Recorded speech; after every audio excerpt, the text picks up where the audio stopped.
పడుతుర్రా ఏంది మీకు? Direct press meet పెట్టుర్రి, direct చెప్పుర్రి, ఉన్నది ఉన్నట్టు చెప్పుర్రి, కుండబద్దలు కొట్టినట్టు. లేనిది ఎందుకు? లేని మాటలు ఎందుకు? లేని పంచాయతీలు ఎందుకు?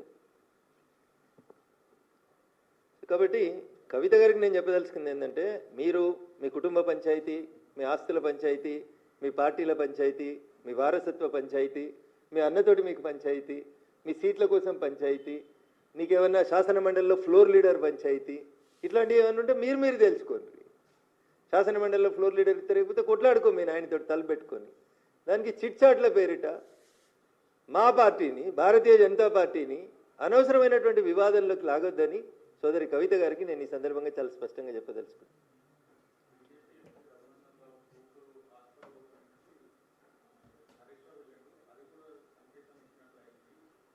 మరి ఆ రోజు హరీష్ రావుని ఎందుకు సస్పెండ్ చేయలేదు? నాట్ ఓన్లీ హరీష్ రావు, తలసాని శ్రీనివాస్ యాదవ్ గారు వచ్చారు, మాగంటి గోపీనాథ్ గారు వచ్చిండ్రు, ఆ ఏరియాలో ఉన్నటువంటి చాలామంది వచ్చారు. ఆయన ఆరోగ్య శాఖ మంత్రిగా ఒక దవాఖానా ఓపెనింగ్కి వచ్చిండు. మీకున్న ఇబ్బంది ఏంది? ఒకవేళ హరీష్ రావు గారు బీజేపీ కోవర్ట్ అని మీకు అనిపిస్తే తెల్లారే ఎందుకు తీసేయలేదు క్యాబినెట్లోకి వెళ్ళి? ఒక బీసీ బిడ్డ ఈటల రాజేందర్ గారిని రాత్రి తీసేసిండు కదా మీ నాయన. మరి హరీష్ రావు అనేటైనా బీజేపీ కోవర్ట్ అనేది మా చెల్లె అభిప్రాయం అయితే, రఘునందన్ రావు కూతురు హాస్పిటల్ ఓపెన్ చేయడమే కవితమ్మ కడుపు నొప్పి అయితే, తెల్లారే ఉద్యోగులకి వెళ్ళి తీసేయనుంటి హరీష్ రావుని. ఆ రోజైతే మీ నాయన నీ మాట విన్నాడు కదా.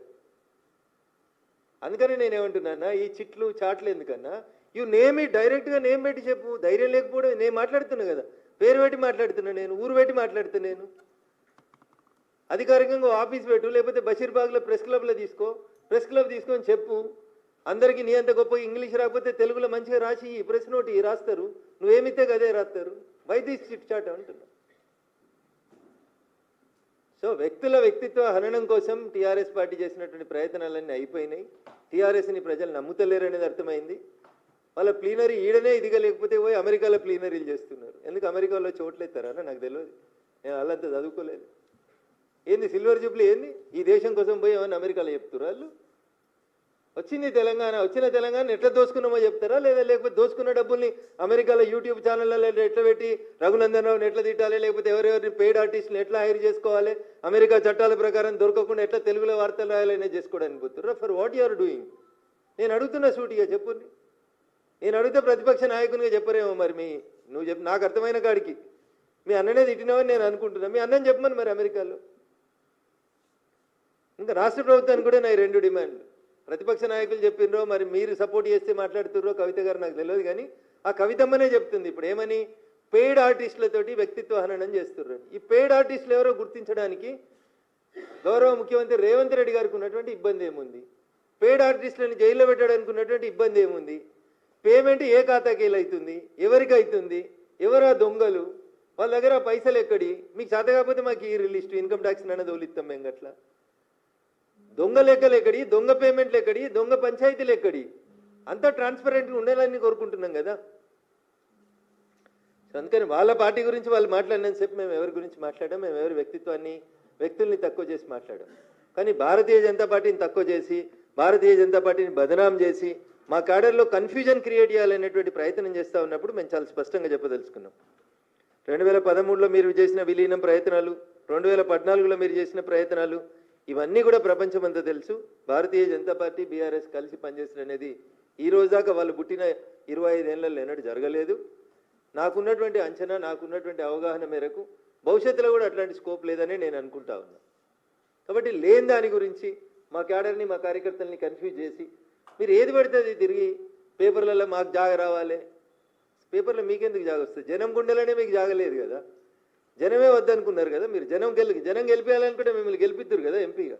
జనం గుండెల్లో జాగలేదు, పరపతి పోయింది, గౌరవం పోయింది, వాళ్ళ నాయన భాషలో చెప్పాలంటే ఇజ్జత్ పోయింది.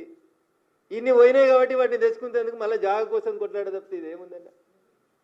కాబట్టి మీరు మీ కుటుంబ పంచాయతీ ఏమైనా ఉంటే తలపెట్టుకొని ఫామ్ హౌస్లో తెలుసుకోర్రి, మాకు అభ్యంతరం లేదు.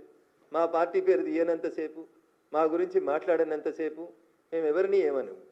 భారతీయ జనతా పార్టీని విమర్శించినా, మా నాయకత్వాన్ని విమర్శించినా, మా పార్టీ క్యాడర్లో కన్ఫ్యూజన్ క్రియేట్ చేయాలని ప్రయత్నించినా 100% చాలా స్పష్టంగా భారతీయ జనతా పార్టీ నాయకత్వం తెలంగాణ రాష్ట్రంలో స్పష్టంగా ఉంది, కలిసి ఉన్నది, కలిసి కొట్లాడతాం, అధికారంలోకి రావడానికి కొట్లాడతాం. భవిష్యత్తు మాదనే మా కార్యకర్తలు నమ్ముతున్నారు.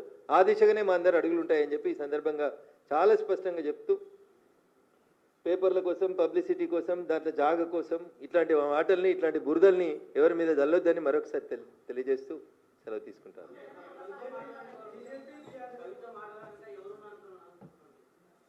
ఇప్పుడు టీఆర్ఎస్ బలహీనపడాలి, టీఆర్ఎస్ నాశనం కావాలని ఎవరు కోరుకుంటారో నాకంటే ఎక్కువ మీకే తెలుసు అన్న. వాళ్ళే మాట్లాడిస్తారు.